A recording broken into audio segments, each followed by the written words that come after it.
नमस्कार। मैं विजय कुमार चक्रवर्ती पेशे से एक डॉक्टर हूँ। पिछले 25 वर्षों से मैं प्रैक्टिस कर रहा हूँ। लोग मुझे बंगाली डॉक्टर के नाम से जानते हैं।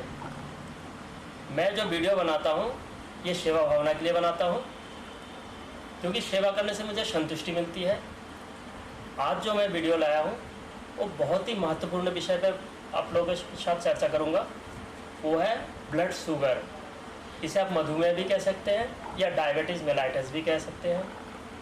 मधुमेह एक बहुत ही प्राचीन बीमारी है। ये 3000 वर्ष पुरानी जो हमारे चरक संहिता है, सुश्रुत संहिता है, उसमें भी इसका बखूबी वर्णन मिलता है। ये आज के टाइम में एक आम बीमारी बन चुकी है। संसार के लगभग सभी देशों में शुगर की बीमारी पाई जाती है। खास बात तो ये है कि बहुत से मरीज जैसे क्लिनिक पे आते हैं, कहते हैं डॉक्टर साहब रोज़ाना नियमित रूप से दवा लेता रहता हूँ, बड़े बड़े डॉक्टर को दिखाया या हॉस्पिटल या डिस्पेंसरी में दिखाता हूँ, फिर भी मेरा शुगर कंट्रोल नहीं होता है। तो मैं आप लोगों को बताना चाहता हूँ कि आप लोग ये जो शुगर की दवाइयाँ खाते हैं, ये दवाइयाँ आपकी बीमारी को ठीक नहीं करता है। ये फ़िलहाल बीमारी को यानी शुगर को थोड़ी देर के लिए कंट्रोल करता है और मरीज़ खुश हो जाता है कि हाँ दवा बहुत बढ़िया है। एक्चुअली आपका बीमारी ज्यों का त्यों है। आखिर हमें जानना होगा कि आखिर इस बीमारी शुगर की बीमारी होता क्यों है, ये किस कारण से होता है। हाँ, मैं एक बात बताना चाहूँगा। बहुत से लोग, आप लोग सोच रहे होंगे, वीडियो देखते हुए आप लोग सोच रहे होंगे कि आखिर मुझे शुगर की बीमारी है नहीं, तो मैं ये वीडियो क्यों सुनूं या क्यों देखूं। लेकिन मैं आप लोगों को एक बात बताना चाहता हूं, जिस दिन आप जान जाएंगे कि ये शुगर की बीमारी होता क्यों है, किस कारण से होता है, आखिर क्या कारण है कि शुगर की बीमारी घर घर में हर 10 में से 1 बंदे को शुगर है, आखिर क्यों है, अगर आप जान जाएंगे तो मैं दावा के साथ कह सकता हूं कि आपको शुगर की बीमारी पूरी ज़िंदगी में नहीं हो सकता है। पूरी ज़िंदगी में आपको शुगर की बीमारी नहीं हो सकता है। और दूसरी बात, जिन लोग आप लोगों को शुगर है वे अगर इस बीमारी के कारण जान जाए या खान पान जान जाए या मेरे बताए हुए नुस्खे पर अमल करें, तो मैं दावे के साथ कह सकता हूँ जो शुगर के मरीज हैं, इनके दवा खाने के बावजूद भी आपका शुगर कंट्रोल नहीं हो रहा है, वो भी एक सामान्य जीवन व्यतीत कर सकते हैं। इसीलिए आप लोग से गुजारिश है कि आप लोग वीडियो के अंत तक बने रहें और बहुत ही ध्यानपूर्वक सुने, तभी आप लोगों को फ़ायदा होगा, वरना नहीं होगा। मैं आप लोगों को बताना चाहूँगा कि शुगर एक बहुत ही जटिल बीमारी है, बहुत ही जटिल बीमारी है। लेकिन मैं पूरी कोशिश करूँगा बहुत ही सरल ढंग से आप लोगों को बताने की, ताकि एक आम आदमी भी इसे समझ सके तथा इसके लिए जो सावधानियाँ बरतने ज़रूरत है वो सावधानियाँ बरत सके और एक आम आदमी जीवन व्यतीत कर सके और इसकी जटिलता से बच सके। तो सबसे पहले मैं आप लोगों को बताना चाहूँगा कि ये शुगर की बीमारी के कारण क्या है, होता क्या है। पहले इसके जानना बहुत ज़रूरी है। हमारे शरीर में एक रस ग्रंथि होता है जिसे हम पैनक्रियास कहते हैं। इस पैनक्रियास को हम क्लोम ग्रंथि भी कह सकते हैं। हम पूरे दिन भर में जो भी खाना खाते हैं, जैसे कार्बोहाइड्रेट, प्रोटीन, फैट, वसा जो भी खाते हैं, इस पैनक्रियास में का काम क्या है। हमारे पैनक्रियास में भी 2 सेल होता है, एक होता है बीटा सेल, एक होता है अल्फा सेल। जो बीटा सेल है, आप लोग ध्यानपूर्वक सुनेंगे तभी आपको समझ में आएगी। पैनक्रियास में जब बीटा सेल होता है उसमें से इंसुलिन का निर्माण होता है।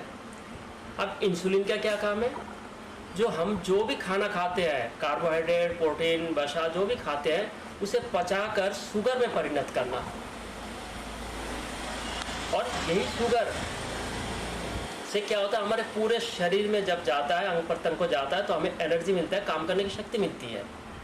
होता ये है कि जब हम बार बार खाना खाते हैं, गरिष्ठ भोजन करते हैं, अनाप शनाप खाना खाते हैं, तली हुई चिकनी चीज़ या फास्ट फूड वगैरह खाते हैं, तो हमारे पैनक्रियास पे क्या होता है, अत्यधिक भार पड़ जाता है खाना को पचाने के लिए। उसे इंसुलिन निर्माण के लिए अत्यधिक दबाव पड़ता है, जिसकी वजह से क्या होता है, हमारा पैनक्रियास बीमार पड़ जाता है। जब पैनक्रियास बीमार पड़ जाएंगे तो उसका बीटा सेल भी बीमार पड़ेंगे। बीटा सेल बीमार पड़ने से क्या होता है, इंसुलिन का निर्माण बंद हो जाता है। जब इंसुलिन का निर्माण बंद हो जाता है तो हमारा शरीर हमारे द्वारा जो खाया गया भोजन है, जिसमें कार्बोहाइड्रेट, प्रोटीन वसा से पच के जो शुगर में परिणत होता है, वो शुगर क्या होता है, हमारे खून में आ जाता है तो हम ब्लड शुगर कहते हैं, पेशाब में आता है तो हम यूरिन शुगर कहते हैं। आप एक उदाहरण से आप समझ सकते हैं, जैसे मान लो आपको एक नेचुरल शक्ति है 8 घंटा ड्यूटी डेली करने की, काम करने की शक्ति है। आपको अगर बोला जाए कि आप 16 घंटा काम करें, दूसरे दिन बोला जाए आपको 20 घंटा काम करें, तीसरे दिन आपको बोला जाए 24 घंटा काम करें, तो हो सकता है आप 2 दिन, 4 दिन, 6 दिन खुशी खुशी आप कर भी लेंगे। लेकिन क्या होगा, रोजाना रोजाना जब आप पे अत्यधिक बोझ पड़ेगा तो आप क्या हो जाएंगे, अस्वस्थ हो जाएंगे। अस्वस्थ होने से क्या होगा, जो कुदरती शक्ति है आपको 8 घंटा काम करने की, वो भी शक्ति छीन हो जाएगी, यानी आप वो काम भी नहीं कर पाएंगे। इसी तरह पैनक्रियास पे जब बार बार खाना पचाने की दबाव पड़ता रहता है तो बीमार पड़ जाता है। बीमार पड़ने से उसमें से जो इंसुलिन का निर्माण होता है वो बनना बंद हो जाता है, इसीलिए हमें शुगर की बीमारी होती है। अब क्लियर हो गया कि शुगर की बीमारी क्यों होता है। दूसरी बात मैं बताना चाहूँगा, ये शुगर भी 2 प्रकार के होता है। एक वंशानुगत शुगर वो होता है जिनके माता पिता को शुगर है। मान लीजिए कि आपको 4 बच्चे हैं, कोई जरूरी नहीं कि 4 बच्चे को शुगर होंगे, कोई जरूरी नहीं है, लेकिन उसमें 1-2 बच्चे को शुगर होने की पूरी संभावना रहेगी। दूसरा कारण वो होता है, जैसे बहुत लोग मोटापा का शिकार है, अनिद्रा के शिकार है, डिप्रेशन के शिकार है, या बहुत लोग जैसे बहुत लंबे अरसे से वो किसी बीमारी के कारण दवाइयाँ ले रहे हो, तो उसके वजह से भी क्या होता है, शुगर की बीमारी हो सकता है। या फिर जो लोग अल्कोहल का सेवन करते हैं या नशा कर रहे हो, या जो लोग शारीरिक परिश्रम कम करते हैं, ऐसे लोगों को शुगर की बीमारी होती है। फिर कुछ लोग तो ऐसे भी होते हैं, जैसे उम्र के साथ, जैसे 40-50 साल के बाद क्या होता है, हमारे शरीर में शिथिलता आ जाती है, यानी एनर्जी लो हो जाता है, तो ऐसे उम्र में भी शुगर की बीमारी हो जाती है। तो मैं आप लोगों को बताना चाहता हूँ, जो वंशानुगत शुगर है वो एक तरह से लाइलाज माना गया है। वो चरक संहिता, सुश्रुत संहिता में भी लाइलाज माना गया है। लेकिन जो दूसरा कारण है, जो खान पान या रहन सहन की वजह से जो शुगर हो रहा है, उसे काफ़ी हद तक आप खान पान, रहन सहन, दिनचर्या, लाइफ स्टाइल में बदलाव लाके आप शुगर को कंट्रोल कर सकते हैं। साथ ही आप बिना दवा के भी आम जीवन व्यतीत कर सकते हैं। लेकिन मैं आप लोगों को एक सावधानी बताना चाहता हूँ कि शुगर की बीमारी एक ऐसी बीमारी है, जैसे फर्नीचर में घुन लग जाता है ना, घुन लगने से क्या होता है, वो अंदर ही अंदर पूरे फर्नीचर को ख़राब कर देता है। आप अगर सावधानी नहीं बरतेंगे तो धीरे धीरे आपका पूरा अंग प्रत्यंग, जैसे लीवर हुआ, किडनी हुआ, आँखें हुआ, सारे के सारे डैमेज हो जाता है। यहाँ तक कि आपका सेक्स ऑर्गन जो होता है वो भी काम करना बंद कर देता है। तो शुगर की मोटा मोटी लक्षण क्या है वो भी मैं आप लोगों को बता दूं। जैसे भूख प्यास ज़्यादा लगना, शरीर में शिथिलता आना, हाथ पैरों में दर्द होना, गला सूखना, कमजोरी होना, कभी कभी तो बुखार भी रह सकता है। लेकिन हमें जब ऐसे महसूस दिखाई दे तो हमें सावधानी बरतनी चाहिए। और दूसरी बात मैं आप लोगों को बता दूँ, वीडियो को मैं बहुत ज़्यादा लंबा नहीं करना चाहता हूँ, लेकिन बोलूँगा तो और भी बोल सकता हूँ, लेकिन मैं ज़्यादा बड़ा नहीं करूँगा। अब आप लोगों को मैं कुछ खान पान या नुस्खे आप लोगों को बताऊँगा जो जिस पे आप लोग अमल करके आप लोग इस बीमारी की जटिलता से बच सकते हैं। आप लोग ज़रा ध्यान सुनेंगे। नुस्खा नंबर 1, जैसे आजकल आप लोग को जामुन का सीज़न है, रोज़ाना कोशिश करें जामुन खाने की। और हाँ, जामुन खाने के बाद जो उसके गुठलियाँ होता है, वो गुठली को आप फेंके नहीं, उसे छाया में सुखाकर जब अच्छी तरह सूख जाए उसे कूट पीस कर उसके बारीक पाउडर बना के किसी शीशी में रख ले। जब जामुन का सीज़न ख़त्म हो जाए तो आधी चम्मच सुबह आधी चम्मच शाम को रोज़ाना ले, इससे आपका शुगर कंट्रोल रहेगा।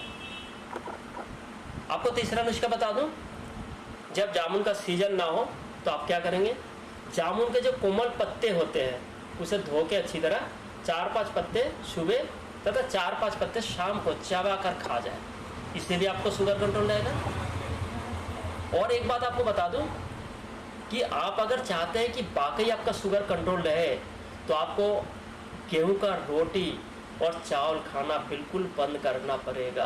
आप अगर चाहते हैं आपका शुगर कंट्रोल रहे तो आप कहेंगे भाई खाएंगे क्या, इसके लिए आपको बता दूं, एक मिलेट होता है, वो भी एक अनाज होता है, मोटा अनाज होता है, उसके खाने की विधि कुछ अलग तरीके का होता है। मैं वो भी आपको किसी और वीडियो में बताऊंगा। फिलहाल आप यूट्यूब पे सर्च करके भी आप निकाल सकते हैं मिलेट क्या होता है, मिलेट खाया कीजिए। फिर एक नुस्खा आपको और बता दूं, जौ तथा चना, नहीं जौ 5 भाग और चना 1 भाग, दोनों को पिसवाकर आप आटा बना के रखें, उसके भी आप रोटी खा सकते हैं, उससे भी आपको बहुत जल्दी शुगर कंट्रोल रहेगा। तीसरा करेला, करेला जो होता है शुगर के लिए रामबाण बताया गया है, उसे आप उसका जूस निकाल के पी सकते हैं, या फिर एक तरीका और है, छोटे छोटे उसके टुकड़ा करें, एक परात में रखें, नंगे पैर तब तक उसे कुचलते रहे जब तक आपके मुंह में कड़वापन ना आ जाए। ये भी शुगर के लिए बहुत बढ़िया नुस्खा है।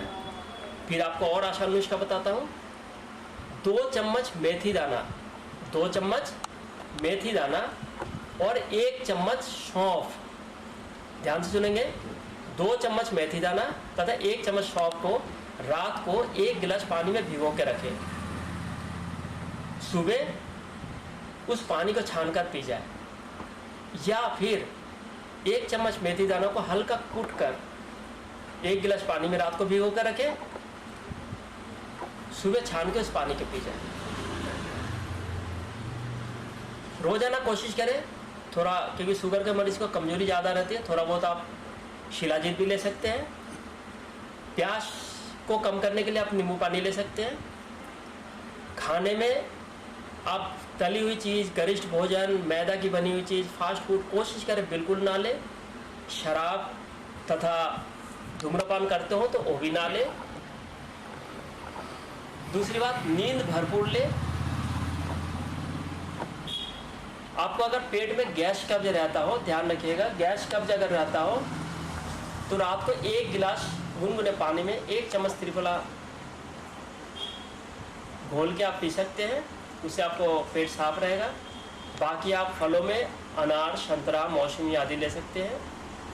और आपको फिर बता दूं कि शुगर एक घर घर आम बीमारी बन चुकी है, लेकिन हमें सावधानी बरतना जरूरी है। अगर हम सावधानी बरतेंगे, नियम पूर्वक खान पान करेंगे, रहन सहन करेंगे, तो हमारा शुगर कंट्रोल में रहेगा। हमें शुगर की दवा लेने की भी ज़रूरत नहीं है। लेकिन फिर भी आपको बताता हूँ कि आप बीच बीच में हफ्ता 2 हफ्ता में शुगर चेक कराते रहे। आप घर में भी शुगर चेकअप करा सकते हैं। अगर खाली पेट है तो आपको 70 से 110 का नॉर्मल माना जाता है, और खाना खाने के 1.5 से 2 घंटा बाद आपका शुगर 150 तक है तो आपको घबराने की ज़रूरत नहीं है, नॉर्मल होता है। अगर आपका शुगर 350, 400, 450, 500 से ऊपर टप रहा हो तो आप किसी स्थानीय डॉक्टर को दिखा के, हो सके तो आपको ज़रूरत पड़े तो इंसुलिन के, अगर वो एडवाइस दे तो आपको इंसुलिन का इंजेक्शन भी लगा सकते हैं। लेकिन ध्यान रखिए, अपने आप इंसुलिन का इंजेक्शन कभी ना लगाए, ना ले।